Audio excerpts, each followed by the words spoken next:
sejahtera untuk kita semua. Selamat pagi untuk anak-anak saya kelas 11 MIPA 2. Baik, pada hari ini. Pagi, Pak.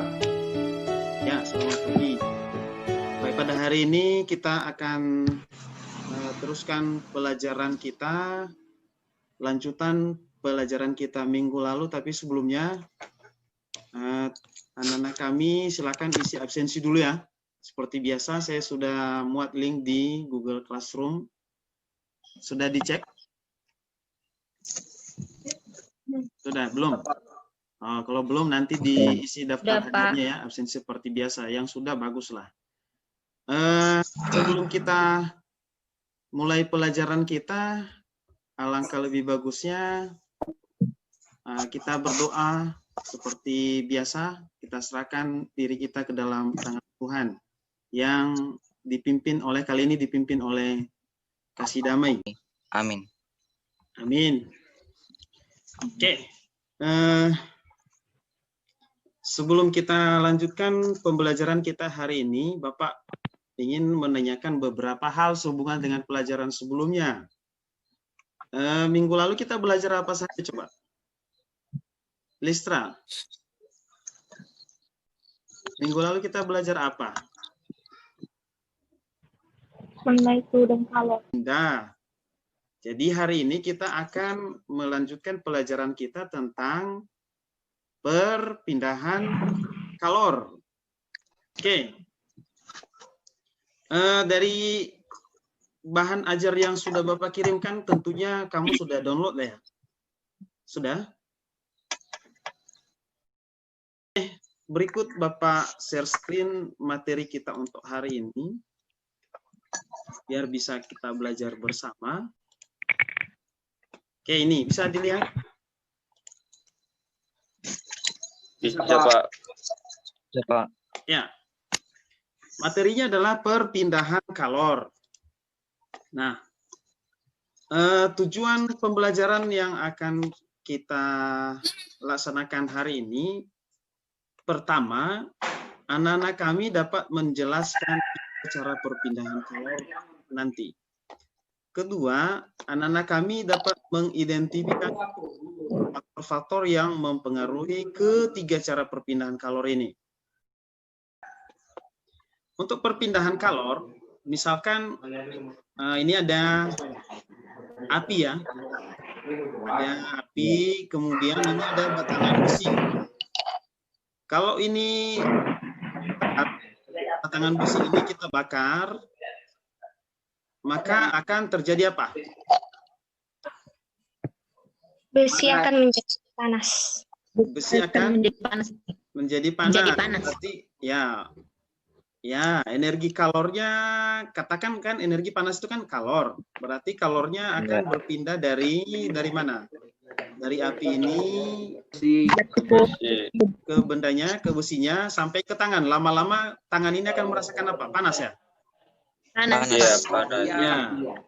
Maka perpindahan kalor jenis ini disebut konduksi. Demikian halnya gambar kedua ini nih.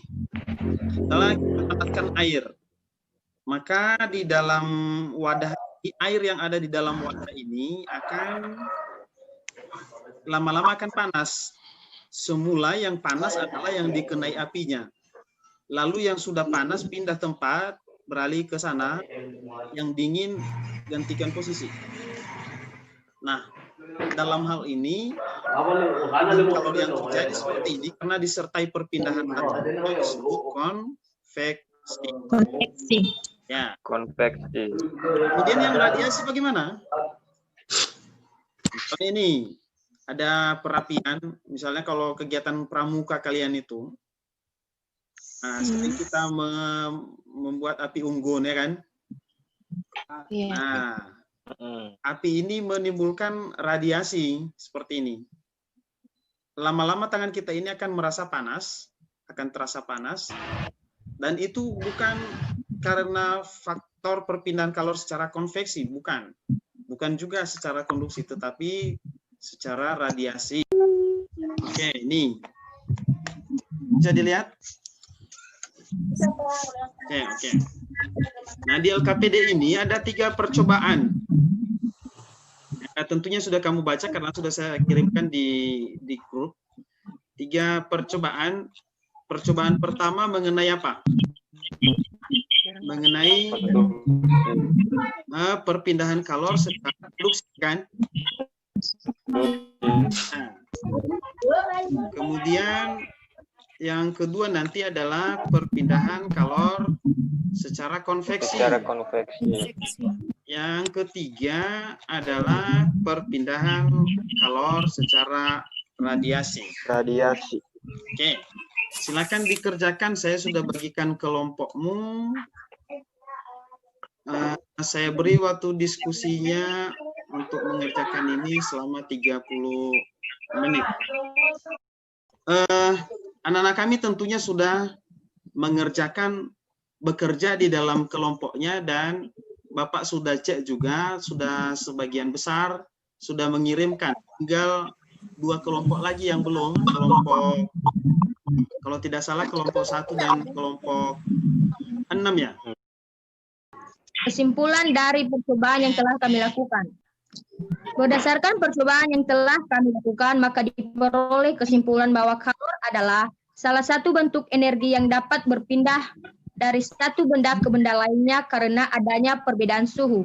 Ketika 2 benda yang memiliki perbedaan suhu bertemu, maka kalor akan mengalir atau berpindah dari benda bersuhu tinggi ke benda yang bersuhu rendah. Salah satu jenis perpindahan kalor yang telah kami lakukan percobaan yaitu perpindahan kalor secara konduksi, yang merupakan perpindahan kalor melalui suatu zat perantara tanpa disertai perpindahan partikel-partikel zat tersebut secara permanen. Terima kasih, Pak. Ya, bagus sekali untuk kelompok 2 ya. Berikan tepuk tangan dulu untuk kelompok 2. Ya, benar sekali percobaan yang dilakukan. Saya sudah cek di videonya. Jadi tidak hanya LKPD yang dikerjakan, tetapi dikirimkan ke Bapak videonya juga. Yang dilakukan adalah sesuai dengan LKPD untuk percobaan 1 tentang perpindahan kalor secara konduksi. Sudah muncul. Silakan ini ya, videonya yang tadi ya. Oke, ini. Oke, silakan dijelaskan ini.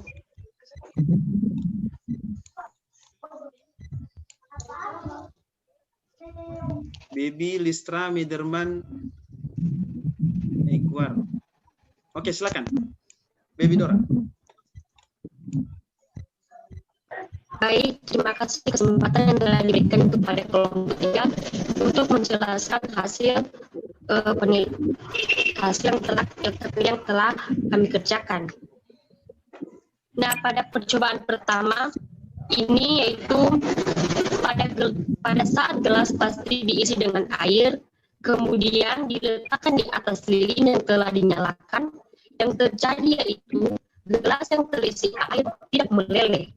Terima kasih, bagus sekali penjelasan dari teman kamu kelompok 3. Demikian hasil diskusinya. Berikan tepuk tangan untuk kelompok 3. Ya, kelompok 3 bagus hasilnya, saya sudah cek. Dan ini di LKPD-nya juga sudah diuraikan sedetail mungkin. Bahwasanya yang terjadi di sana adalah perpindahan kalor secara apa? Secara konveksi, ya kan? Demikian materi pelajaran kita untuk perpindahan kalor. Bila ada yang kamu tanya, saya persilakan, silakan ditanyakan sebelum kita masuk ke kuis. Kalau tidak, kita lanjut ke penarikan kesimpulan dulu, baru kuis.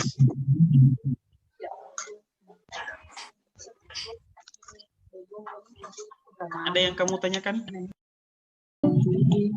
Menyimpulkan materi kita pada hari ini. Ya, apa? Kita harus mengetahui ada 3 bentuk perpindahan kalor. Yang pertama yaitu konduksi, yaitu perpindahan kalor melalui suatu zat perantara tanpa disertai perpindahan partikel-partikel zat tersebut secara permanen.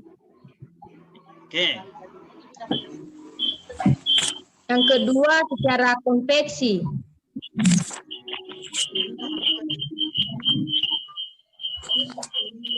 Yaitu perpindahan kalor melalui zat yang disertai dengan perpindahan bagian-bagian dari zat tersebut tadi. Ya, benar. Apa lagi? Yang ketiga radiasi. Di mana perpindahan kalor secara radiasi ini tidak membutuhkan perantara.